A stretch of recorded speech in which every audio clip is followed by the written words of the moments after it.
আসসালামু আলাইকুম। শান্তি রান্নার ব্লগে জানাই সবাইকে স্বাগত।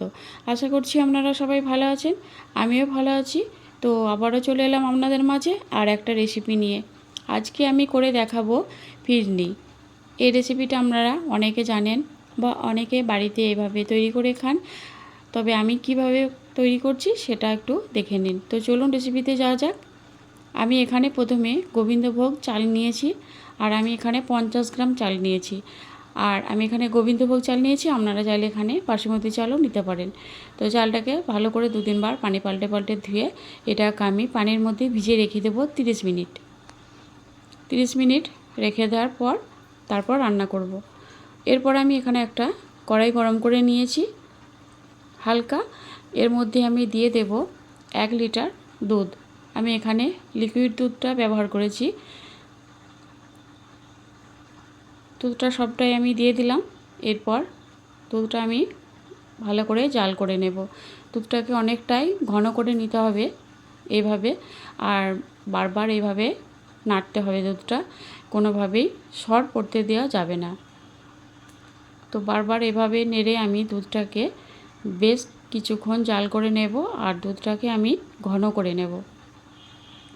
আমি এখানে 1 লিটার দুধ আর 50 গ্রাম চাল নিয়েছি, তবে চালের পরিমাণটা খুব ভালো করে দেখে নিতে হবে।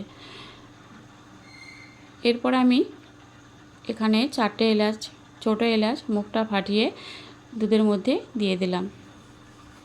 আপনারা চাইলে এখানে এলাচ গুঁড়ো ব্যবহার করতে পারেন। আর এখানে আমি একটু কেশর ভিজিয়ে রেখেছিলাম, এই দুধের মধ্যে দিয়ে দিলাম। তো দুধটা আমার আস্তে আস্তে অনেকটাই ঘন হয়ে আসছে। আর এরপর আমি চালটা এর মধ্যে দিয়ে দেব। চালটা আমি এর মধ্যে দিয়ে দিলাম,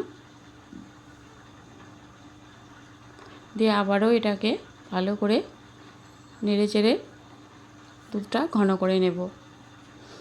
এরপর আমি এখানে যে এলাচগুলো দিয়েছিলাম, এলাচগুলো আমি এখান থেকে একটা একটা করে তুলে নেব, কারণ এলাচগুলো থাকলে মুখের মধ্যে পড়লে ভালো লাগবে না খাওয়ার সময়। ওই জন্য আমি এলাচগুলোকে তুলে নিলাম।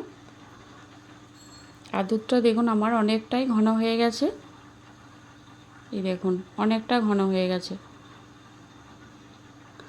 চালগুলো এখনও সেদ্ধ হয়নি, আরও কিছুক্ষণ জাল করে নিতে হবে। তো এরপর অল্প সেদ্ধ হয়েছে, আর আমি এখানে একটা এরকম ম্যাশার নিয়েছি। আপনাদের কাছে যদি ডালঘুটনি থাকে এটা দিয়ে একটু এভাবে করে কেটে নিতে পারেন, তাহলে চালটা দুভাগ হয়ে যাবে। আর খুব বেশি ম্যাশ করার দরকার নেই, অল্প একটু করলেই হয়ে যাবে। এরপর দেখুন আমি এখানে নিয়েছি 4 চামচ পাউডার দুধ, আর এখানে নিয়েছি হাফ বাটি চিনি। আমি চিনি আর পাউডার দুধটাকে এভাবে একসঙ্গে চামচ দিয়ে মিশিয়ে নেব, কারণ আমি প্রথমে পাউডার দুধটা দিতে গেলে এখানে দলা পাকিয়ে যেতে পারে, তার জন্য আমি চিনির সঙ্গে মিশিয়ে নিলাম। এরপর আমি এখানে চিনি আর পাউডার দুধ এটা এর মধ্যে দিয়ে দেব। এর সঙ্গে দিয়ে এইভাবে করে ভালো করে নেড়ে চেড়ে মিশিয়ে নেব।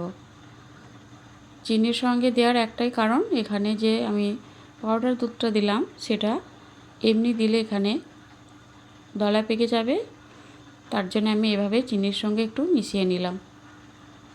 দেখুন খুব সুন্দরভাবে সঙ্গে মিশে গেছে, আর এটা অনেকটাই ঘন হয়ে গেছে, দেখেই বুঝতে পারছেন। দেখুন কালারটা অনেকটা চেঞ্জ হয়ে গেছে,